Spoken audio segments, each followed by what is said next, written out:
ब्रह्म ऋषियों की सभा में ये वर्णन हुआ कि मार्कंडेय जी मृकंड ऋषि जी के पुत्र हैं।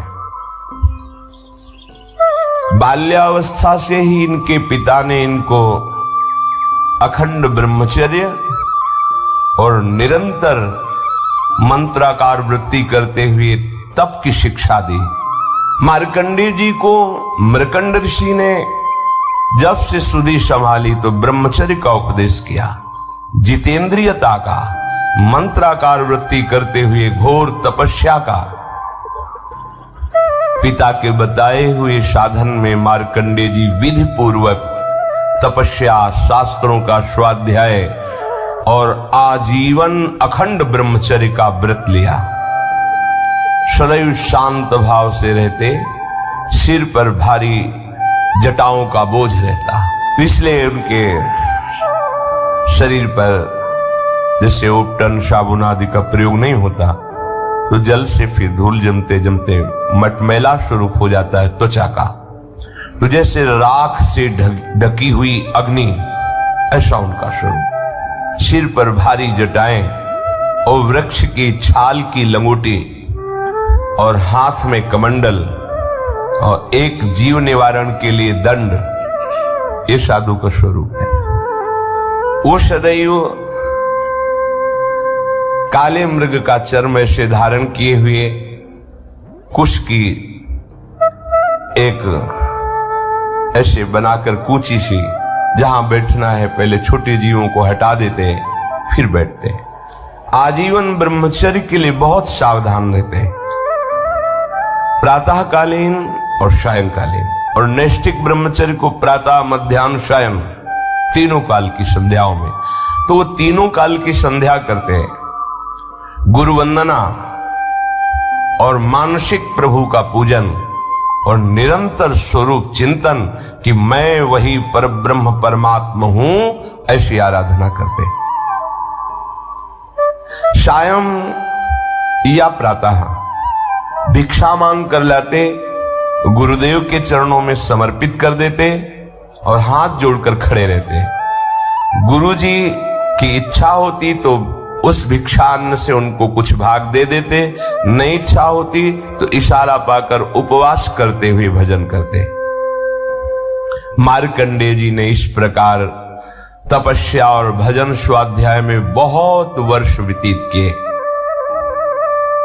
ऐसी आराधना में तन्मय हुए कि उन्होंने मृत्यु पर विजय प्राप्त कर ली, मृत्यु को परास्त कर लिया, जिसको जीतना बड़े बड़े योगियों के लिए बहुत कठिन है।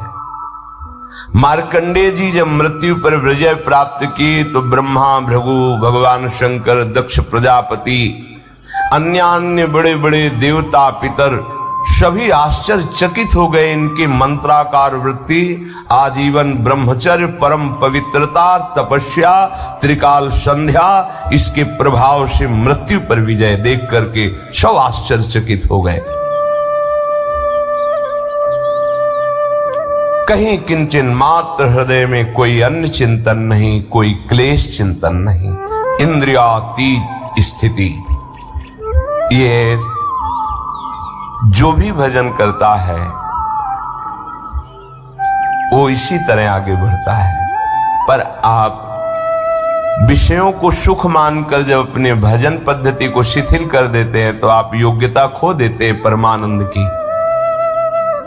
नहीं तो जिए काल बस ना परे, सेवक जी कह रहे हैं। मृत्यु क्या समुझ जे आए शरण ते डरत ना काल डर, काल विजयी हो जाता है भक्त।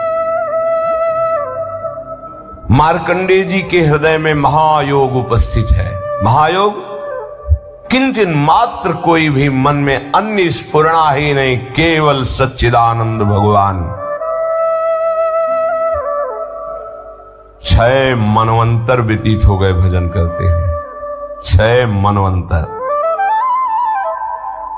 7वां मनवंतर लगा तब देवराज इंद्र घबरा गए और उन्होंने सभा बुलाई और कहा किसी भी तरह मार्कंडेय ऋषि को चंचल करो, इनकी साधना भ्रष्ट करो। डर रहता है अपनी कुर्सी का, इंद्र पद का, कि कहीं ये चला ना जाए। और उनको ये पता नहीं कि महानुभाव ऐसी स्थिति में होते कि ब्रह्मा का पद भी इनके लिए कोई महत्व तो नहीं रखता, फिर देवराजेंद्र पद का क्या। पर पद के भोक्ता जनों को ये भय लगता है कि कहीं ये तपस्या करके मेरे पद को न छीन ले। तपस्या में विघ्न डालने के लिए सभा बैठा ली और सभा में निश्चय किया गया कि त्रिलोक विजयी कामदेव, अप्सरा, मलय, बसंत, ये सब जाएं और मार्कंडेय जी की एकाग्रता में विघ्न डालें, उनके अंदर काम प्रकट करें।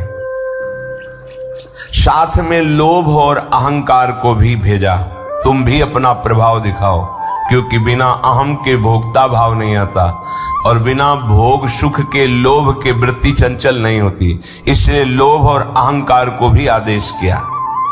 ये सब मूर्तिमान होकर वहां रहते थे। उनकी आज्ञा के अनुसार जहां मार्कंडेय जी भजन कर रहे थे, गए हिमालय के उत्तर की ओर है, पुष्पभद्रा नामक नदी के तट पर। वहां एक चित्रा नाम की विशाल शिला है, उसी में मार्कंडेय जी वास करते थे। बड़ा ही सुंदर मनोहर वृक्षों से युक्त,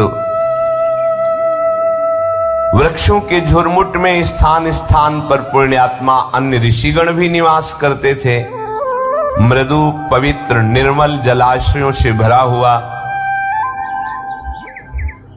कहीं मतवाले भौरे गुंजार कर रहे हैं, कहीं कोकिला पंचम स्वर में कूक रही है, कहीं मतवाले मोर पंख फैलाकर नृत्य कर रहे हैं, कहीं मतवाले पक्षियों का झुंड कलरव कर रहा है। ऐसे परम पवित्र शांत मार्कंडेय मुनि के आश्रम में इंद्र के द्वारा भेजे हुए पहले वायुदेव ने अपना प्रभाव दिखाया। पुष्पों का सौरभ लेकर मंद मंद वायु, सुगंधित वायु, उन्माद प्रकट करने वाली आश्रम में चली। शीतल झरनों की नन्ही नन्ही फुइयां और पुष्पों का सुंदर पराग और सौरभ लेकर पहले वायु ने अपना प्रभाव दिखाया। वो वायु कामदेव को उत्तेजित करने वाली थी। अब कामदेव के सखा बसंत ने अपना प्रभाव प्रारंभ किया। संपूर्ण सुहावना मौसम, संध्या का समय था। भगवान चंद्रदेव उदित होकर के अपनी शीतल किरणों का विस्तार कर रहे थे।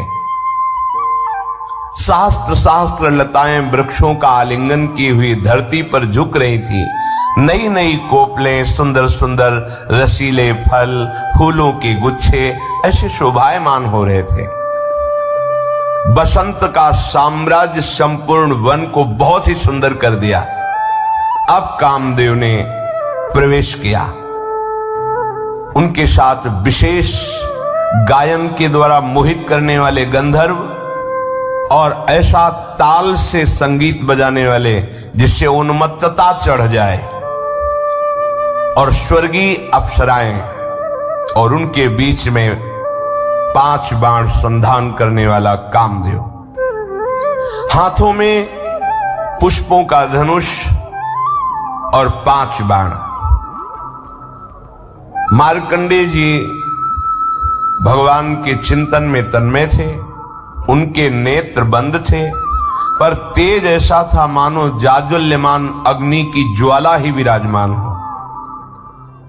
एक बार देखकर पूरा परिकर काम का भयभीत हो गया कि कहीं कोई ऐसी त्रुटि हो गई तो भस्म ही कर देंगे। इनको तो पराजित करना देख के ही लगता है बहुत कठिन है। इंद्र ने आज्ञा करी, सब अपना प्रभाव दिखाइए। बहुत ही मनोमोहक उन्माद पैदा करने वाला संगीत बजने लगा। गंधर्वगण मन को लुभायमान करने वाले गान करने लगे और अप्सराएं नृत्य करने लगी। मृदंग, वीणा, ढोल आदि मनोहर स्वर में बजने लगे। कामदेव ने क्रोधित होकर पुष्प निर्मित धनुष पर 5 बाण चढ़ाए। शोषण, दीपन, सम्मोहन, तापन, उन्मादन। जब काम का पहला बाण चलता है तो एक शरीर में विशेष प्रकार की ऐंठन प्रकट होती है,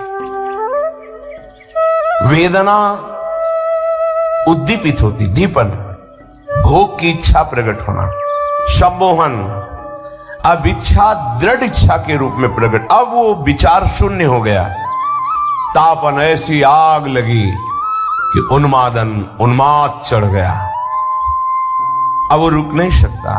कोवा मदांधो मदना तुरोवा, ये पांचों बार अपना संधान करके कामदेव ने महर्षि मार्कंडेय जी पर निशाना लगाया। इधर अप्सराएं, गंधर्व, बसंत, लोभ, अहंकार, ये उनके मन पर अपना प्रभाव दिखाना प्रारंभ किए। पुंजिकस्थली नाम की बड़ी ही सुंदर अप्सरा अपने हाव भाव प्रकट करने लगी। मार्कंडेय जी कुछ भी नहीं देख रहे, कुछ भी उनको अभी प्रभाव नहीं पड़ा है, शांत वैसे बैठे। उसने समझा कि अब मैं मार्कंडेय मुनि को जीत ही लूंगी। उस अप्सरा ने, कामदेव ने पांचों बाण मार्कंडेय जी पर प्रहार किए, परंतु इन सब का उद्योग निष्फल रहा। वो जैसे भगवान के चिंतन में थे वैसा ही चिंतन चलता रहा।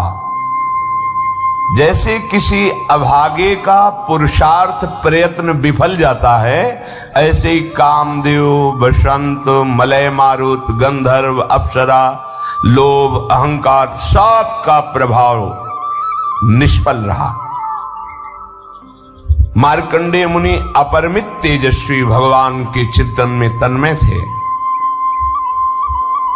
बार बार प्रयास किया कामदेव ने, अप्सरा ने, पर उनका चित्त ही बहिर्मुख नहीं हुआ। बहिर्मुख माने मतलब बाहर का दर्शन। अब तो उनकी तपस्या के तेज से सबके हृदय में भारी जलन पैदा हो गई। उनको पता ही नहीं है, पर ये प्रभाव होता है। सब भाग पड़े वहां से, जैसे छोटा बच्चा सांप को देख के भाग पड़े, ऐसे काम, अप्सरा, गंधर्व सब भाग पड़े। मार्कंडेय जी को पता ही नहीं चला, जाना ही नहीं कि कोई आया था, कोई कुछ किया है। निरंतर भगवदाकार होते। ये भजन में ऐसे डूबना चाहिए कि बाहर की परिस्थिति का पता ही न चले, हृदय की ऐसी स्थिति हो जब रत्ती भर भी विचलित नहीं कर सके और किंचन मात्र कोई अहंकार का प्रभाव नहीं पड़ा।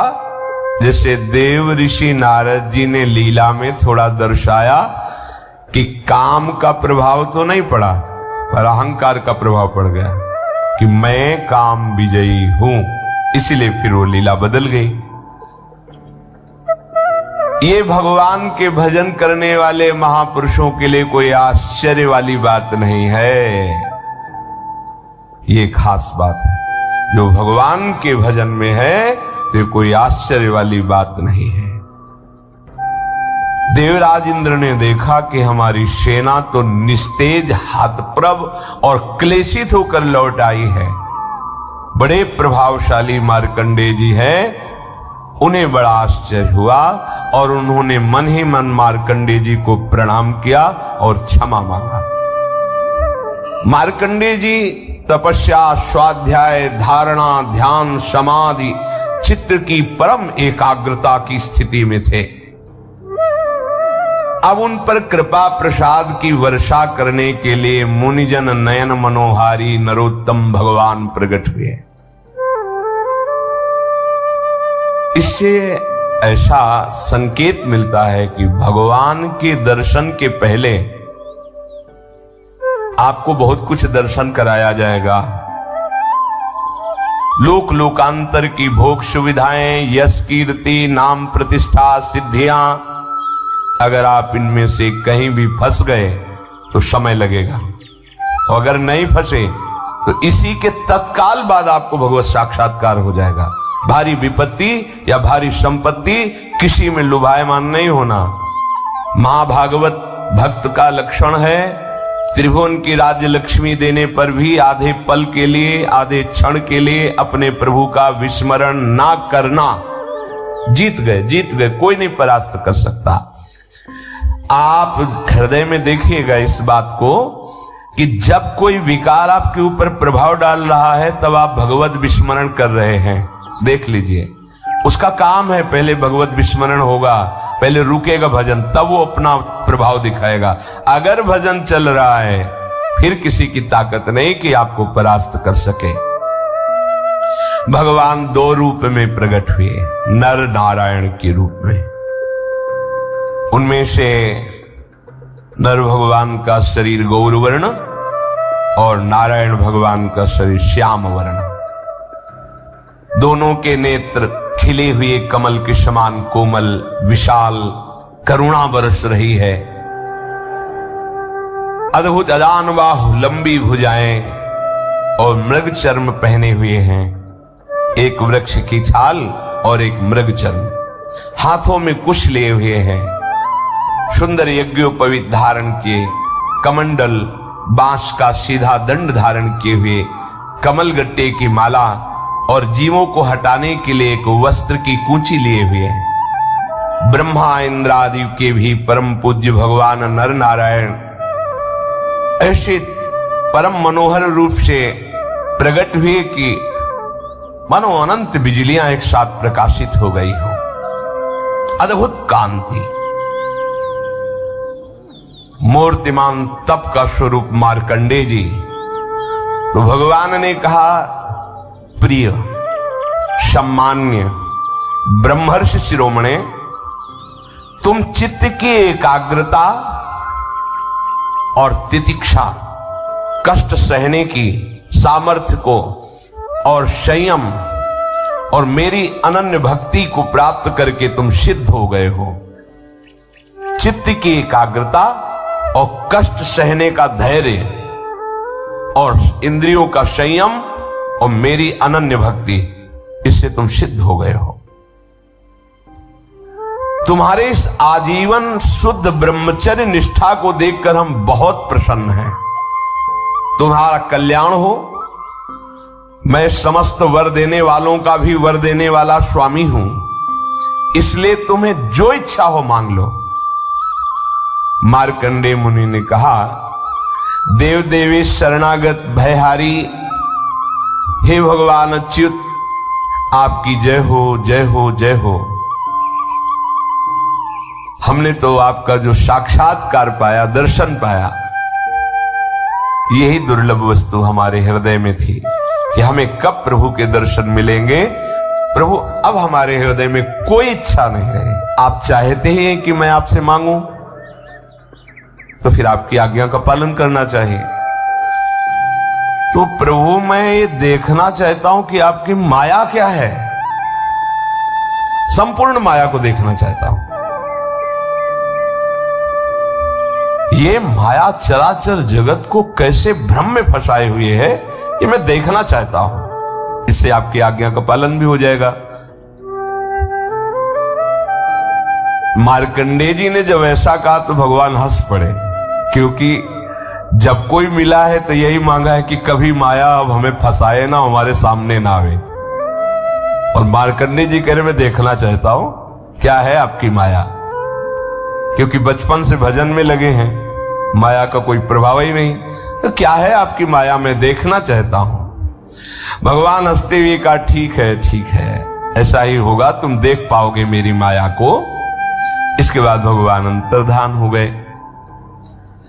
मार्कंडेय जी अपने आश्रम में रहकर इस बात का चिंतन कर रहे हैं कि भगवान कह रहे थे माया दिखाएंगे, अभी तक तो दिखाया नहीं। मार्कंडेय जी की जिधर दृष्टि जाती, चाहे सूर्य में, चंद्रमा में, अग्नि में, जल में, पृथ्वी में, वायु में, आकाश में या अंतःकरण में, अब उनको सब जगह भगवान ही भगवान दिखाई देते। जित देखूं तित श्याममयी है। तो माया कैसे दिखाई दे? ऐसे हृदय में कहीं माया प्रवेश करती? कभी कभी उनकी प्रेम ऐसी दशा हो जाती है, शुभ प्रवाह करते हुए जोर जोर से भगवान को पुकारते, इतना प्रेम में डूब जाते कि अब आगे की दिनचर्या क्या है होश ही नहीं, क्या करना है कैसे करना है कुछ सुधी नहीं। पर एक बात अंदर बनी रहती कि भगवान से कहा था माया दिखा दो, कह रहे थे कि ठीक है ऐसा ही हो, अंतर्धान हो गए। एक दिन की बात है कि वो पुष्पभद्रा नदी के तट पर आसन पर बैठे हुए भगवान का चिंतन कर रहे थे। उसी समय उन्होंने देखा बड़ी भयंकर आंधी आ रही है और बहुत ही गर्जना पूर्वक वो वायु बढ़ रही आंधी। इतने में ही देखा विकराल बादल आ गए, बिजली कड़क रही है और रथ के धुरे के समान मोटी मोटी धार जल की वर्षा हो रही। फिर मार्कंडेय जी ने देखा चारों समुद्र उफान में हो गए, पृथ्वी को निगलते हुए बढ़ते चले आ रहे हैं। आंधी के वेग से समुद्र में बड़ी बड़ी तरंगें, बड़े भयंकर भंवर और ऐसी जल की भयंकर ध्वनि की कान फाड़े डाल रही और विशाल विशाल बड़े बड़े मगरमच्छ मुंह खोले उस जल पे ऐसे।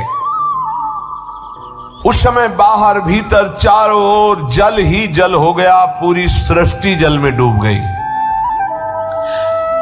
कहीं न पृथ्वी न स्वर्ग न ऊपर न नीचे कुछ नहीं, केवल जल ही जल और भयंकर बिजली की कड़कड़ाहट और वेग भरी आंधी।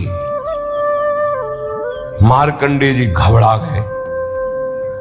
जल प्रलय वाले स्वरूप में, जैसे महाप्रलय में जल की स्थिति होती, उद्भिद स्वेदा जंड जरायु सब प्राणी जल में डूब गए। मार्कंडेय जी भयभीत उदास हो गए। देखो जहां स्वयं माया का प्रवेश नहीं हो सकता वहां माया धीश के संकल्प से माया का प्रभाव। अब प्रलय समुद्र की भयंकर लहरें आंधी के वेग से जलराशि से बहुत ऊंचे तक उछल रही है। प्रलय कालीन बादल बरसते ही जा रहे हैं। दीप वर्ष पर्वतों के साथ सारी पृथ्वी समा गई, जल ही जल। पृथ्वी अंतरिक्ष स्वर्ग ज्योतिर्मंडल ग्रह नक्षत्र तारा दिशाएं तीनों लोक जल में। बस उस समय केवल महामुनि मार्कंडेय जी बचे हुए हैं, अपने आसन पर बैठे हुए, सब जल ही जल। अब भागे कि कहां जाऊं, ये तो बहुत बड़ी तरंगे समुद्र की हमको भी डुबा देंगी। आसन जे ही छोड़ा प्राण बचाने के लिए भागे, तरंगों ने उनको घसीट लिया जल में। अब बड़े बड़े मगरमच्छ टूट पड़े मार्कंडेय जी के ऊपर। बड़े बड़े तिमिंगल मच्छ उनको लील रह गए। हवा का झोंका थपेड़े फिर उलट गए, जल में आ गए, फिर भटक रहे हैं, बेहोश हो रहे हैं, थक रहे हैं, तरंगों में कभी आकाश के समान उछलते, कभी नीचे चले जाते हैं। भयानक दुख। जल के जितने भयानक जंतु, कोई निगल जाता है, कोई उगल रहा है, कोई घसीट रहा है उनको, कोई नोच रहा है, कभी किसी का शिकार बन जाते हैं। बहुत शोकग्रस्त, मोहग्रस्त, दुख ही दुख, अपार दुख, कहीं इतनी शांति नहीं, कोई विचार नहीं, बस हाहाकार मचा हुआ है। कभी देखा मैं मर गया, कभी देखा फिर पैदा हो गया, कभी देखा भयंकर रोग। मार्कंडेय मुनि अब भगवान की भी याद नहीं कर पा रहे, इतनी थपेड़े, इतना भयंकर दुख। यही है, भटकते भटकते जलराशि में सैकड़ों हजारों नहीं लाखों करोड़ों वर्ष व्यतीत हो गए। मार्कंडेय मुनि प्रलय के जल में सैकड़ों हजारों करोड़ों वर्ष व्याकुल हुए, ऐसा व्याकुल हुए अब क्या होगा। तो देखा उस जलराशि में एक टीला है छोटा सा, और उसमें एक बरगद का पेड़ है और उसके हरे हरे पत्ते और लाल लाल फल शोभायमान है। बरगद के पेड़ में ईशान कोण पर एक डाल है, उसमें एक पत्तों का सुंदर दोना है और उस दोने पर एक नन्हा सा शिशु लेटा हुआ है। उसके शरीर से ऐसी उज्जवल छटा छिटक रही है जिससे आसपास का अंधकार दूर हो रहा है। उस शिशु के मरकत मणि के समान सांवला शरीर, बड़ा सुंदर मुखारविंद, सौंदर्य फूट पड़ रहा है।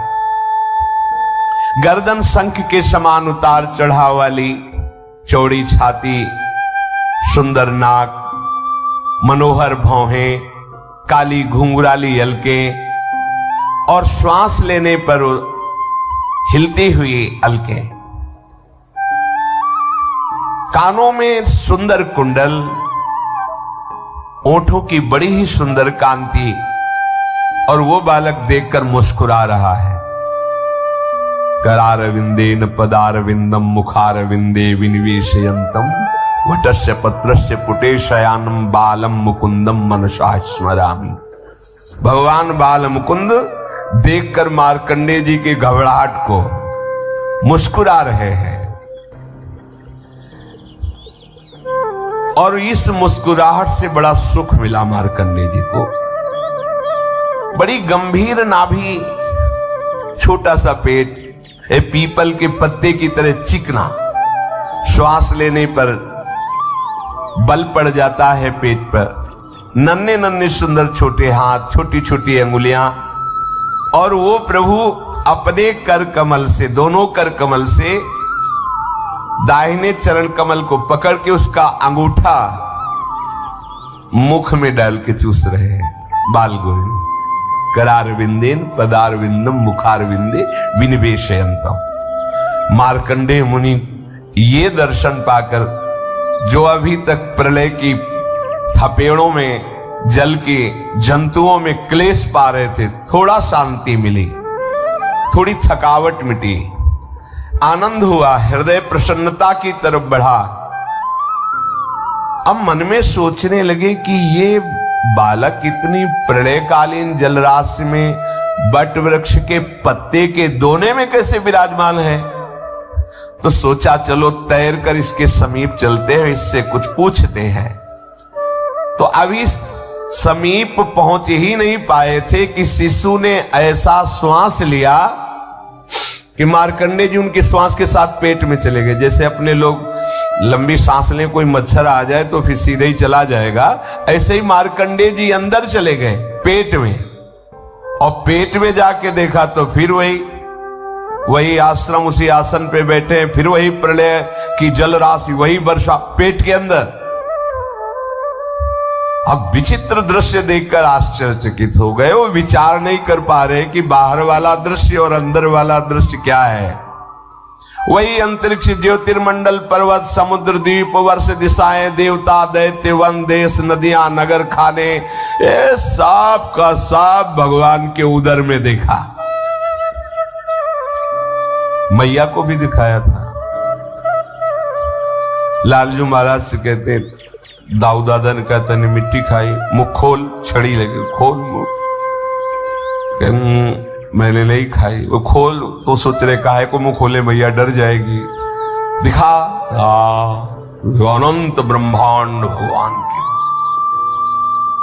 कहां तक कहें, संपूर्ण विश्व अंदर पेट में परम सत्य दिखाई दे रहा है मार्कंडेय जी को। फिर दिखाई दिया कि हिमालय पर्वत, पुष्पभद्रा नदी तट पर आश्रम, वहां ऋषि, और वहां मैं भी बैठा हूं।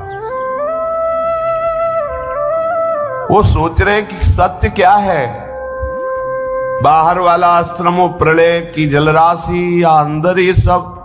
ऐसा सोच ही रहे थे कि फिर श्वास बाहर छोड़ी तो फिर उसी प्रलय वाले जल में बाहर आ गए। फिर वही बड़े बड़े मगरमच्छ उनको बाहर से देखा तो फिर वही वृक्ष टीले पर दिखाई दे रहा है, और उस बालक की मंद मुस्कान, प्रेम भरी चितवन। मार्कंडेय जी इंद्रियातीत भगवान की इस मायामय वैभव को देखकर बहुत घबरा रहे हैं। सोचा अब इस बालक को ही हृदय से ऐसे पकड़ लेंगे, क्योंकि इसके दर्शन से सुख मिलता है। तो मुझे ये जो भय प्राप्त हो रहा है हट जाएगा। भगवान केवल योगियों के नहीं, स्वयं योग के भी स्वामी हैं। सबके हृदय में भगवान छुपे हुए हैं। कोई भजन करके ही उनको ढूंढ लेता है, बाहर नहीं, हृदय में भगवान है। मार्कंडेय मुनि प्रयास करने लगे भगवान के समीप पहुंचने का पुनः, तो भगवान अंतर्धान हो गए। न वो टीला है, न वो वृक्ष है, न वो बालक है, वही जलराशि।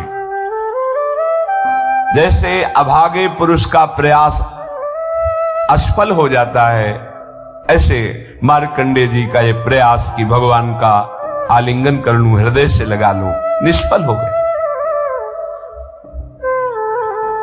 तत्काल इतनी घबराहट पैदा हुई, पुकारा, हे हरि मेरी रक्षा करो, मुझे बचाओ। आंख खोला तो देखा एक बूंद पानी नहीं, आश्रम में कुछ आसन पे बैठे हैं, कुछ नहीं। कल्पों व्यतीत हो गए, कुछ नहीं, अभी तो आसन से भी नहीं उठे हैं, एक बूंद पानी नहीं। कोई कपड़ा ऐसे भी देख रहे हैं कि कहीं कुछ गीला, कुछ नहीं। यह है भगवान की माया। इसी को भगवान शिव कह रहे, उमा कहूं मैं अनुभव अपना, अपना अनुभव कह रहा हूं। सत हरि भजन जगत सब सपना। मार्कंडेय जी को माया ने क्या दिखा दिया? महाप्रलय, और पानी एक बूंद नहीं, सत्य एक भी नहीं, और दिखा क्या क्या दिया? यही है, यही है। गो गोचर जहां लगो मन जाई, सो सब माया जानो भाई। ये मेरा, ये तेरा, ये अच्छा, ये बुरा, कुछ नहीं। बोध संपन्न भगवान शिव कह रहे हैं, उमा कहूं मैं अनुभव अपना, सत हरि भजन। और ये सब सपना। सपना में क्या होता है? बहुत मारने वाले मिले, बहुत सजाने वाले मिले, बड़ी बाजार मिली, दुकान, परिवार, लड़का, बच्चा और जगह कुछ नहीं। 100 में 100% झूठा, कुछ नहीं। सच्ची मानो, 100 में 100% झूठा, 1% भी सत्य नहीं। सत्य है तो भगवान है, ये नानात्व नहीं है। इसीलिए ब्रह्मसूत्र कहते हैं, ब्रह्म सत्यम जगन मिथ्या।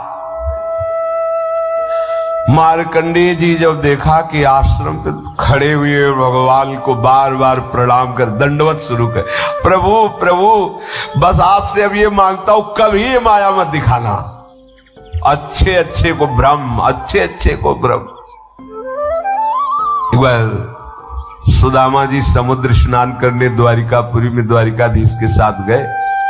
बोले प्रभु सुनते हैं आपकी माया बड़ी विचित्र है, ये है क्या माया? भगवान ने कहा स्नान कर लेते, फिर आराम से बैठ के बात करेंगे। गए समुद्र में डुबकी लगाई, जो डुबकी लगाई तो एक नगर में पहुंच गए। वहां स्वयंवर हो रहा था।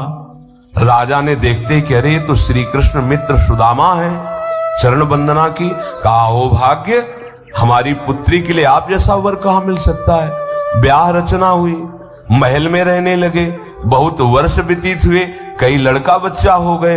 अब पत्नी मर गई तो जैसे अपने यहाँ था ना कि पातिव्रत धर्म से युक्त वो सती आदि का पूर्व में जैसा, ऐसा वहां था कि पत्नी मर जाए तो जबरदस्ती पति को जलाया जाता था उसकी शव के साथ। यहाँ जबरदस्ती तो नहीं था, वो अपने पातिव्रत धर्म के प्रभाव से योगाग्नि में, चिता में भस्म होती थी।